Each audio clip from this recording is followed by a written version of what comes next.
Say you've got the floor to yourself now. Choose where you sit. Right. Just wait for it to record again. Is it recording? Yes, so I'll allow the chairman to explain. Unanimous decision. Unfortunately, Mr. Lawrence has had to go because he's got a medical appointment, which he cannot put off. But we have discussed it in full and a unanimous.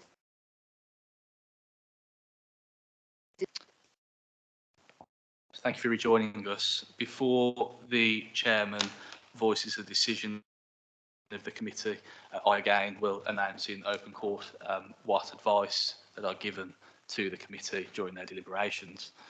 I refreshed their memories of Section 4 of the Licensing Act 2003, licensing objectives, namely the prevention of crime and disorder, public safety, the prevention of public nuisance and the protection of children from harm. I informed them that the statute stated they must carry out their functions under that act with a view to promoting those licensing objectives.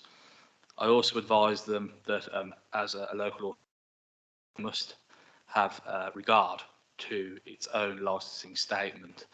That licensing statement is the Licensing Act 2003 Statement of Licensing Policy from 2016 to 2020 for South Staffordshire Council.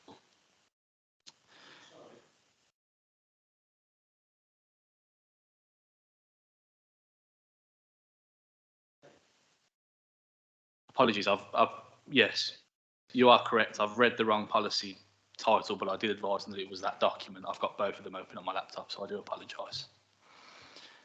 I've advised them that under the statutory regime they are to have regard to that guidance, and of course any guidance issued by the Secretary of State under Section 182 in accordance with Section 4 of the Licence Act 2003. I advised them that after the deliberations, if they were minded to grant a licence with regards to the supply of alcohol, there are mandatory conditions which must be applied. Those are in Section 19 of the Licensing Act 2003. States where a premises licence authorised supply of alcohol, the licence must include the following conditions. The first condition is that no supply of alcohol may be made under the premises licence at a time where there is no designated premises supervisor in respect to the premises licence, or at a time when the designated premises supervisor does not hold a personal licence or his personal licence is suspended. The second condition is that every supply of alcohol under the premises licence must be made or authorised by a person who holds a personal licence. I also advised them with regards to the submissions that were already made quite ably by representatives of both parties with regards to the burden of proof with regards to promoting the licensing activities and whether or not they believed on the balance of probabilities that any one or more of those objectives were undermined from representations made. And that was the legal advice that I gave to their panel. I'll now hand over to the chairman to give their decision. Thank you very much, Ryan.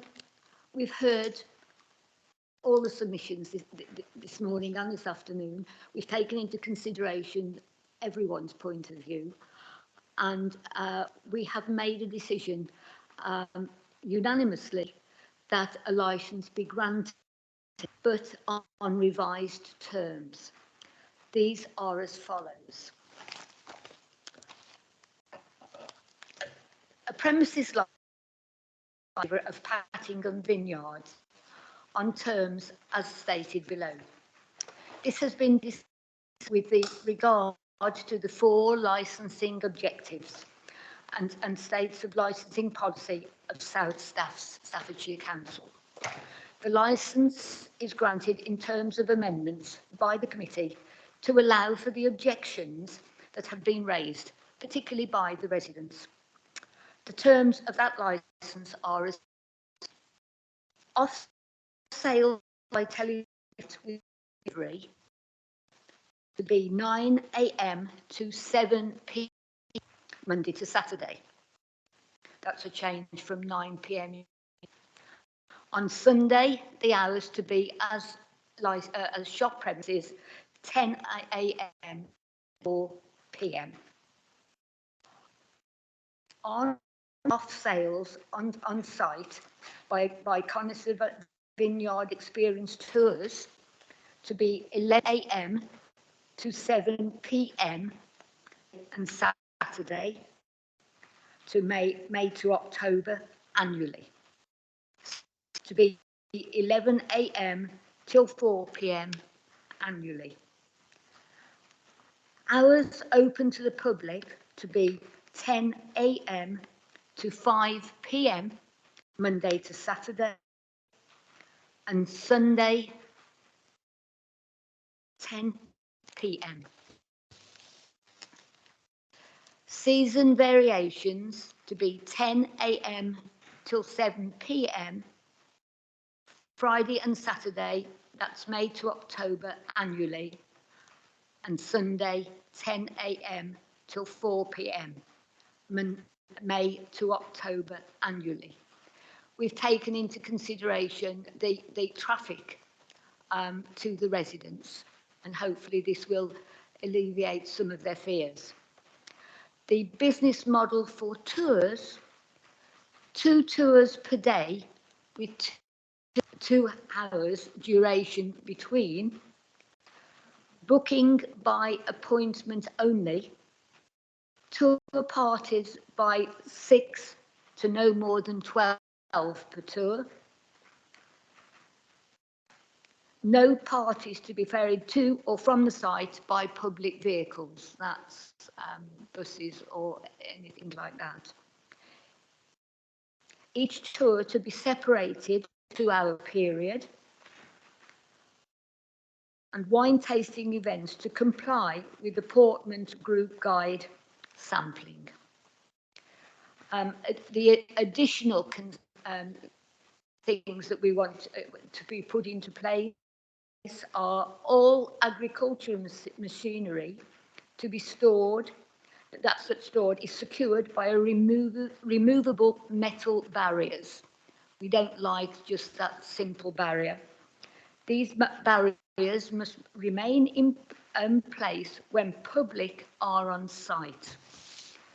The mandatory conditions required by the Licensing Act 2003 also apply. All conditions with a revised operating schedule, Appendix F, will also apply. That's the unanimous of this committee. All interested parties like to appeal against the decisions of the licensing subcommittee to their local magistrates' court if they so wish. We have now granted a licence with these conditions to the vineyard. Thank you. Thank you very much.